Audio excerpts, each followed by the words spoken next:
This is from Paul's first letter to Timothy, chapter 3. Here is a saying that you can rely on.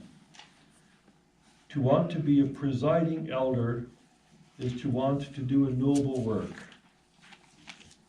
That is why the president must have an impeccable character. He must not have been married more than once, and he must be temperate, discreet and courteous, hospitable and a good teacher, not a heavy drinker, nor hot-tempered, but kind and peaceable. He must not be a lover of money. He must be a man who manages his own family well and brings his children up to obey him and be well behaved. How can any man who does not understand how to manage his own family have responsibility for the church of God? He should not be a new convert, in case pride might turn his head, and then he might be condemned as the devil was condemned.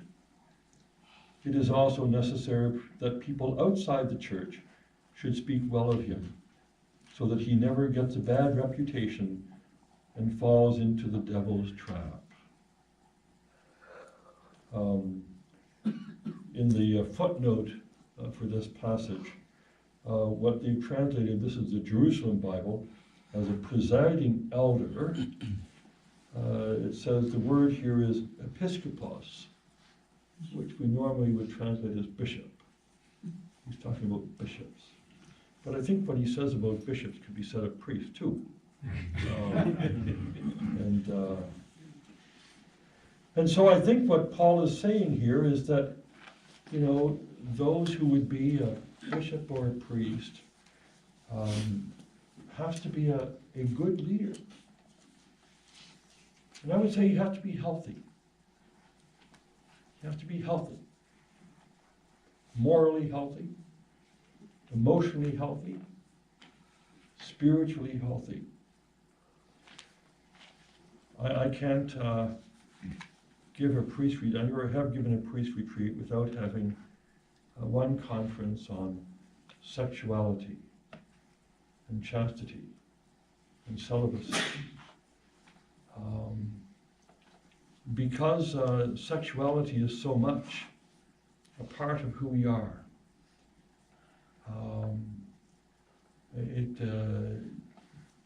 It's hard to think of ourselves except as sexed beings, as people who have a gender or a sex. Now, you know, to be very honest with you, and I don't want to get off on a tangent here, which I could easily do, when we talk about sexuality and what it has become in the last, I don't know, 6 or 7 years. I don't know if you studied the poem If by Rudyard Kipling. If you can keep your head when all about you are losing theirs and blaming it on you. That's what I often think of in terms of how today's society talks about sexuality. I think a lot of people have lost their head and they want to blame it on the church. They want to blame it on anybody. But I think they've lost their head. But as I say, don't get me going on that, because that's not what this is about. But I think sexuality can be healthy. This is a question that, you know, a number of years ago, I was the novice master, and I had no novices this one year. And so my provincial said, Jerry, how would you like to take a sabbatical? I'd been ordained maybe 8 or 10 years. And so he said, why don't you take a sabbatical? Oh, yeah, I'd love to do that. Go and study anything, do whatever you want. So anyway, I went and I enrolled at a college in Hartford, Connecticut, and did a program there, got a master's degree in spirituality and counseling. And one of the questions that seemed to be current at the time, this is the 1980s, that was current at the time was, you know, is it possible to be a healthy celibate? So I decided for one of my courses to write a paper on this, about healthy celibacy. And of course, what I set out to do, when I found enough, articles in journals to support my claim, is that yes, indeed, it is very possible to be a healthy celibate. There's nothing wrong with you if you're a celibate, even though some people question that. We just celebrated the 1-year anniversary of that guy in Toronto that rented the white van and mowed people down. And he was part of a social media group called the Incels. You may remember this. Involuntary celibates. And he felt that somehow, women should give in to his sexual desires, and they weren't. And in his utter frustration, he decides to mow down as many women as he can.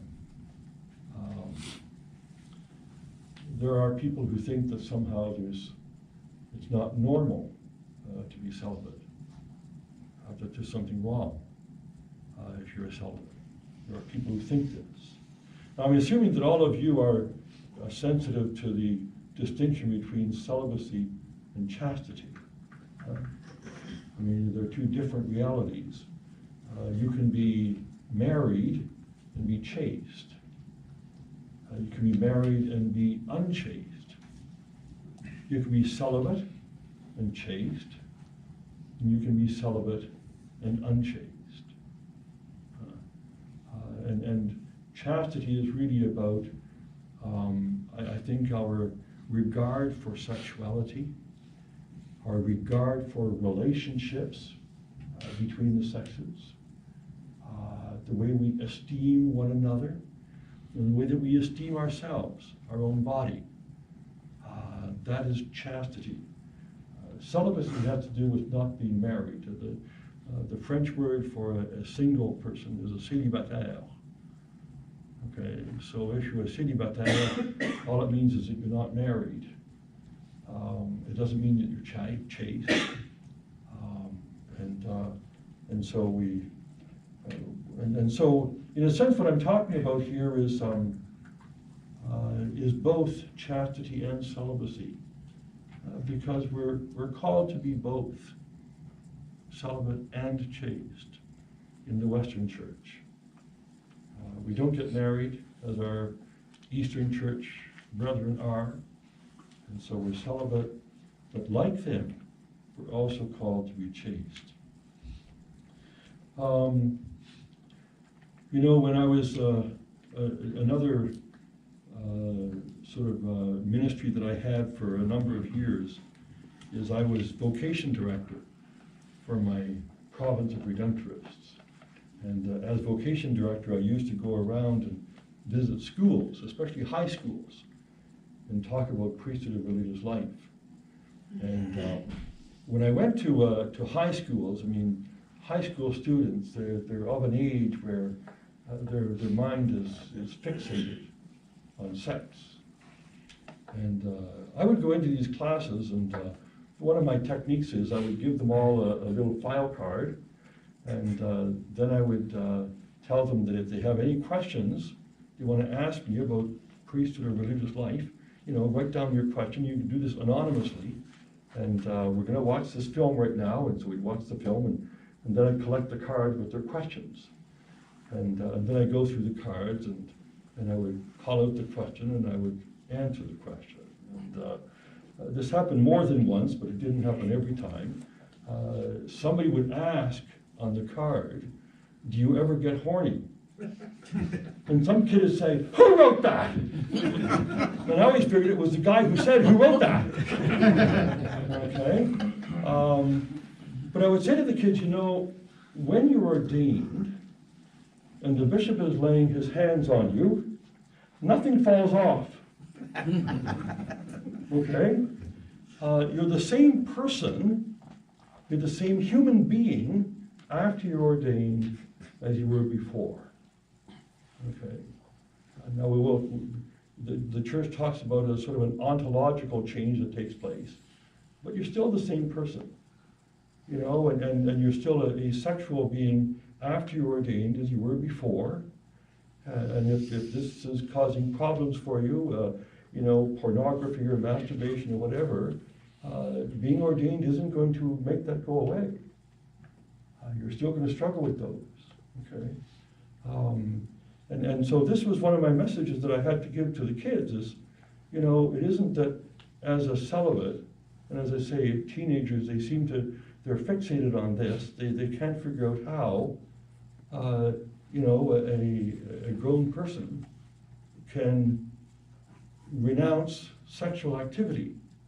I don't know how well any of you know Cardinal Lacroix, Gerard of Quebec City.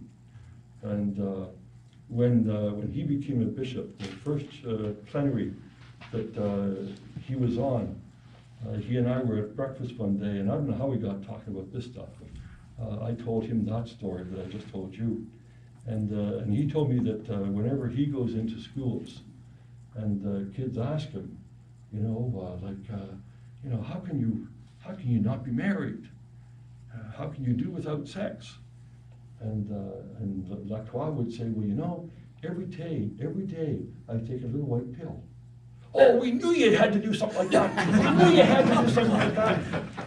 And he would say to them, yeah, he said, it's a pill, it's round like that, and it's very, very thin. He said, I take that every day. And that helps me to remain chaste, a chaste celibate, and to live the life of a priest.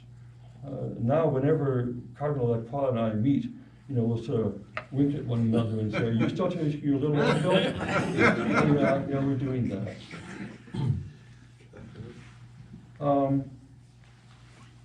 And so we're the same person after ordination as before. And I think it's quite a, I think it's quite a human feat to be a happy celibate in the eyes of many people. They can't understand this. But I think it's very possible to be a happy celibate, and I know many who are. This is the work of grace. And as we say, grace builds on nature. Grace builds on nature. And so we have to find it in ourselves to be able to live a chaste celibate life.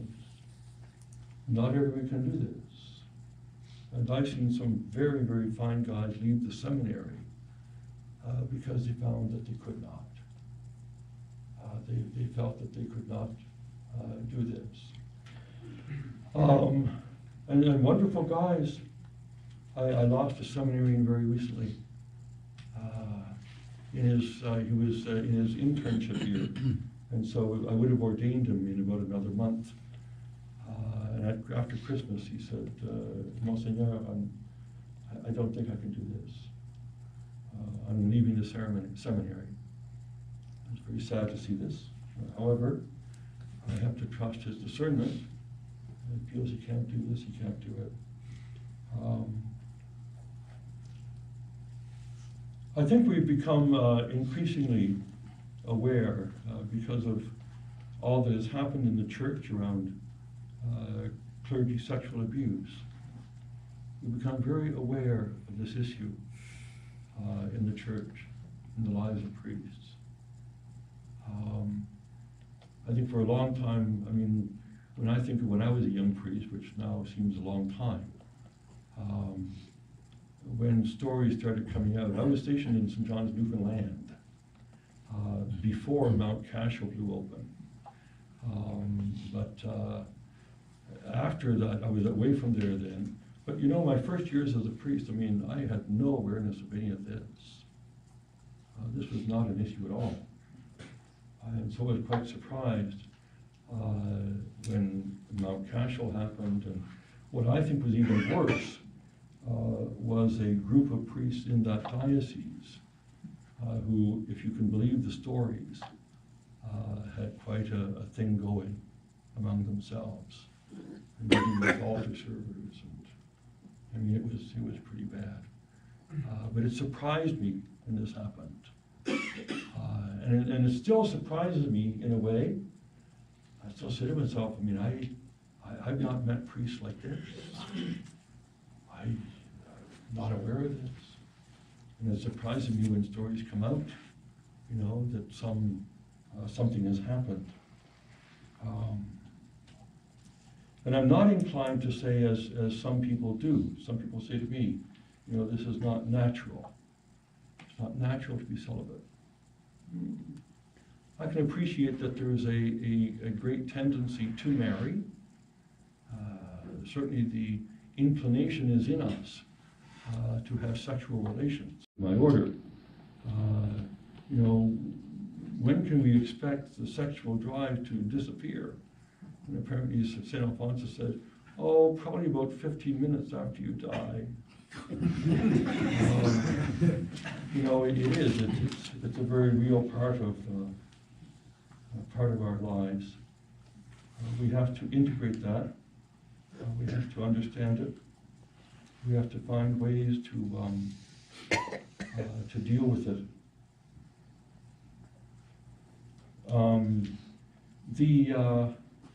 And at the same time, I think we all have very legitimate intimacy needs. I think we need relationship. This cannot cut us off from people. We cannot say to ourselves, well, I don't want to get close to people because I might love them. I don't want to get close to people in case something happens. No, I still have to go close to people. I have to welcome them as friends, and I have to be friends to them. I have to be in relationship, and I think good relationships with men and women is one of the best ways to live a healthy, chaste life, celibate life, is to have good relationships. And so I don't, you know, even in terms of kids, I mean, I know that a number of priests I know who have said, you know, with all this stuff about clergy sexual abuse, oh, I'll never touch a kid again. Never touch a kid. If a kid comes up and wants to hug me, no, stay away, kid. I don't know about this. I don't think it's a bad thing to be close to people. Some people want to hug you. They want to hug me. I know some real huggers, and you know, I'll see them at church, and I want to hug Bishop. Are you a hugging bishop? Yeah. If you want to hug me, I'll hug you. But I've got to know what's happening in me, and I've got to be aware of what's happening in that person. Is there a need in that person's life that maybe I've got to be a bit careful about it? Doesn't mean I have to push them away, but I've got to be aware of this. And there have been, and I don't know if you've had the kinds of experiences I have with people where they do, because of their need, they're looking for me to satisfy, and it isn't necessarily sexual, but it's about relationships. See, and they're looking for a kind of relationship that I'm saying to myself, I cannot give this person. I can respect this person. I'll be honest with them. I'll be very charitable. But I can't get caught up in a need that they have right now in their life and jeopardize who I am. Be very aware of this. Very aware. And to treat them, as I say, with all due charity and respect. But I can't fall into something that they're looking for. They want somebody to be their emotional comfort blanket. I'm sorry, I can't do that. And so in a few instances I've had to say to people, I can't do this, I'm sorry. I can't be true to myself and engage in what you're looking for in me. It just isn't going to happen. And yet I recognize that in my own life I do look for a certain intimacy. I take friendships very seriously. And once somebody is my friend, I don't easily let go of them. I may lose touch with them. I may not see them in years. But I know that I carry them in my heart. And that's very important for me. Very important for me to feel at a degree, a level of intimacy with friends. And I don't feel that that's bad. In fact, I think it's very healthy. I don't know if any of you have you heard of Dr. Conrad Bars? Any of you? A few, okay. I think that man was a very wise man. I attended one of the last workshops he gave before he died in Guelph. And I found him a fascinating speaker. He's written a number of books. One of them is called Born Only Once. And in that book, he talks about the need that we all have for affirmation. He said we all need to be affirmed. And sometimes what happens in people's lives is if from their family, their mother or father, they are not affirmed, they will look for affirmation the rest of their life.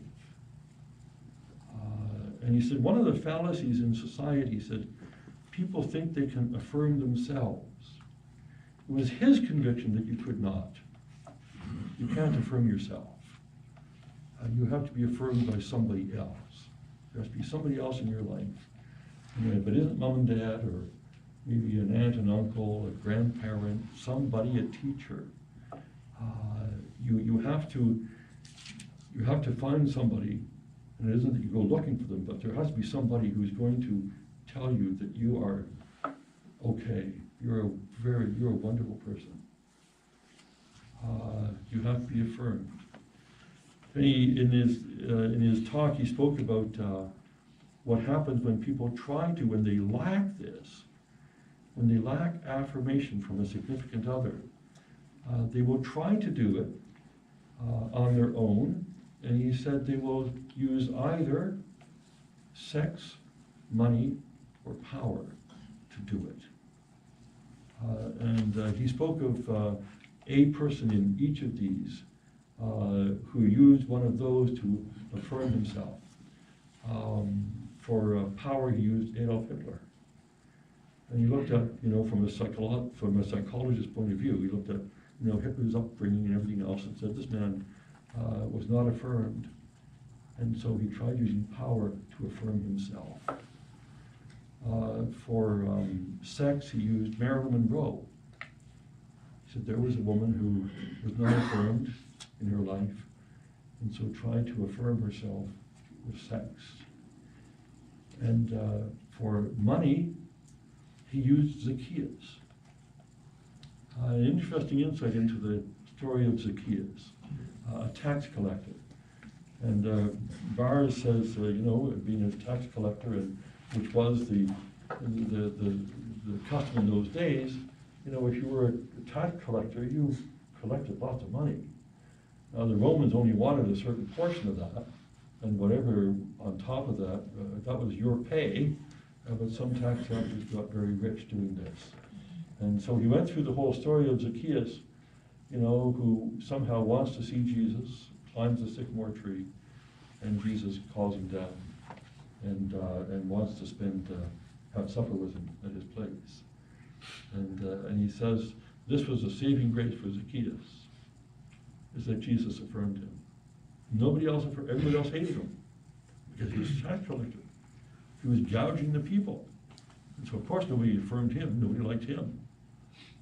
And here we have Jesus who goes out of his way to affirm Zacchaeus, and it's a moment of conversion for him, where he says, if I've defrauded anybody, I'll pay back 4 times the amount. He wants to turn his life around because he has found the thing that he was looking for in his whole life was somebody to affirm them. I have had a few incidents in my life as a priest where I would say I've had the privilege of affirming somebody who needed that. I think for any of us, it's a special moment in a pastoral relationship where we can affirm somebody, and this is exactly what they needed. was for somebody to honor them, to respect them, to love them in a particular way, and it changes their life. I found it interesting as I reflected on that, sex, money, and power, and being a religious and thinking about poverty, chastity, and obedience.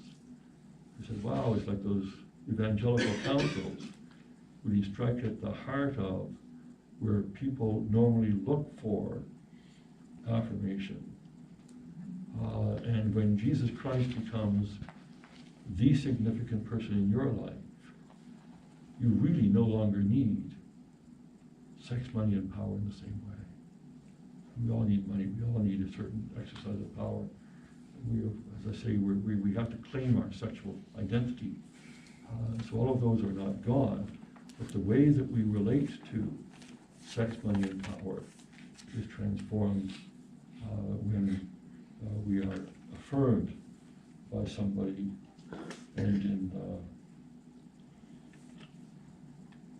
So how do we grow? I got four. Oh yeah, I got four. How do we grow in healthy sexuality as chaste celibates? There may be more than these four, but these are four things that have come to me. One is a life of prayer, to remain close to Jesus. We can't expect another person to take the place of Jesus in our life. We can't expect another person to take the place of Jesus in our life.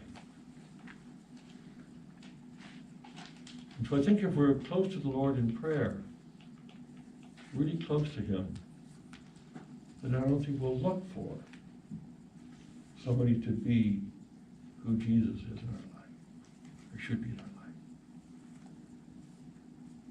So I think that's one key to being a healthy celibate, chaste celibate. Secondly, I've alluded to already, is to have healthy relationships. Good, close friends with whom I can share my real self, both men and women. There was, I don't know if any of you have been involved in marriage encounter, but there's a couple came to see me just the other day. In my diocese, we used to have marriage encounter, and then it died. Like many of these movements, they seem to have a life, and then they die. And so this couple came to see me, and they were very involved in marriage encounter, and they still are. They're in the worldwide marriage encounter movement. They have different structures, and they're part of the structure.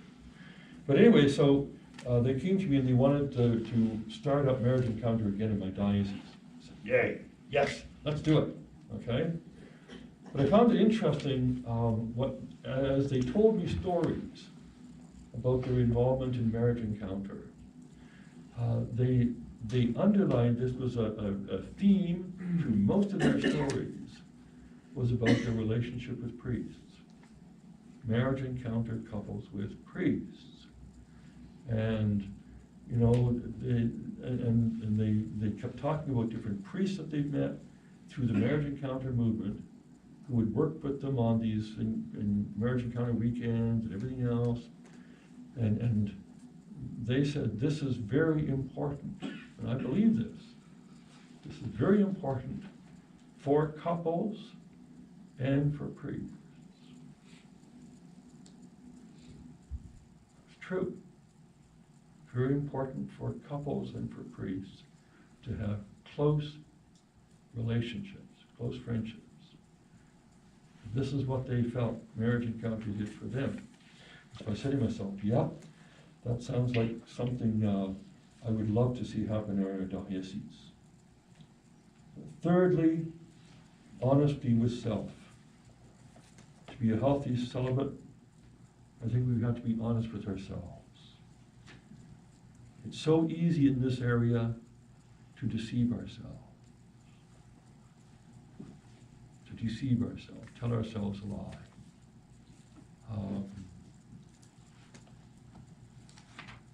And not be aware of what's happening inside of me. I have to always be conscious of what's in my heart. What am I longing for? There are some days, not so much anymore, I think I've been at this long enough, but there are some days I'm very lonely. And you know, you can be in a crowd and be lonely, huh? You don't have to be just on your own. You can be in a crowd and be lonely. And there are some days I'm lonely. And I'll feel like I need to call somebody. I need to, you know, go out and be with somebody or have somebody come in or whatever. But I know really that we cannot eliminate all loneliness from our life. It won't happen. Even married couples who are happily married will say that they have moments of loneliness. And so our goal in life can't be to avoid all loneliness. But we've got to know what's happening inside of us. And so even though I no longer have a good spiritual director, I have that down here. I think it's important to have a good spiritual director, but I got to be honest, I don't have one myself. But I feel the lack sometimes. I really do. I wish I had a good spiritual director. And it's not easy for a bishop to have a good spiritual director. And I find it anyway. There's something about being a bishop. My two confreres in the room can probably attest to this, but something happens to you when you become a bishop. It's sort of like you enter another world, and people no longer relate to you as a peer other than other bishops. Very hard for priests, and you know, as good as my priests are, and I love them, I really do, but I know that they don't always feel comfortable around me, just because I'm the bishop. You know, and I find, especially my priests who come from other countries, I think in some countries where you come from, the bishop is sort of, you know, my lord, yes, my lord, you know, they would. There was one time, as I told you, when priests first come to my diocese, they live with me for a month, or maybe 2 months, between 1 and 2 months, while we get them ready to be sent out on mission. And that's always an interesting time. They're not used to living with the bishop. And in my diocese, I mean, I do my own cooking, I do my own laundry, I drive my own car. I don't have a chauffeur. I don't have a cook. I don't have a laundry person. I don't have, well, there is a woman comes in once every 2 weeks and cleans the house, but I don't have all these people. So I have to do these things myself, and I'll be cooking for the priest. I say, oh my Lord, you shouldn't be cooking. No. I said, no, I'll do the cooking. I don't mind doing the cooking. But and they'll tell me stories about their bishop back home, you see, and how he lives, and how we show him all this respect and everything else. And one time I was telling this priest who was living with me, I was telling him about a mistake that I made one time. I thought it was a bad mistake. I had used language that was very unbecoming of a bishop in front of somebody. And I felt so guilty about it. I had to call that person up and say, you know, I should apologize for what I said the other day. And this priest said, my Lord, in our country, a bishop would never apologize. Oh, is that right? He'd never apologize. But what if he did something wrong? He would never apologize. Oh my God. I found this strange, I did. How could I do something wrong and know that I did it wrong and not apologize? I had to do that. Anyway, I don't know how I got on that. That wasn't down here. I was saying that you need a good spiritual director. And your spiritual director shouldn't be a friend. It's a different relationship. I've had people come to me, they want me to be their spiritual director, and I knew that they really wanted me to be their friend. Well, don't have to be your spiritual. If you want me as a friend, let's try that. You know, but if you want me as your spiritual director, you know, there are things that we're not going to do together because there has to be a distance to be a good spiritual director, I think. Anyway, so honesty with self, the third. Fourth, a keen awareness of what's happening in other people in our life. Know what's happening in them. I think of people who are going through a time of grief. They've lost a loved one. And they're used to a relationship with that person that has just died. And they're reaching out for somebody to fill the void. And another way of saying this, and I'm sure you've heard this a lot as we deal with protocols, we need a sense of boundaries. Boundaries in relationships. And it isn't that we can't have friends, but we have to know what the boundaries are. We can be drawn into something that is beyond our prudence and our ability to handle, not only in terms of celibacy, but all of ministry. We need to know what boundaries are. I don't know where I got these, but I have two quotes. One from St. John Vianney, the Curé d'Ars. He says, love of neighbor requires three things: desire for the greater good of all, to accomplish what good we can when we can, and to hide the faults of others. St. Maximus the Confessor says, as memory of fire does not warm the body, so faith without love does not produce the light of knowledge in the soul. Whoever entertains in his heart any trace of hatred for anyone, regardless of what the offense may have been, is a complete stranger to the love of God. I don't know why I have those there. Anyway, some reflection questions, if you wish. One, what word would describe my greatest struggle with chastity?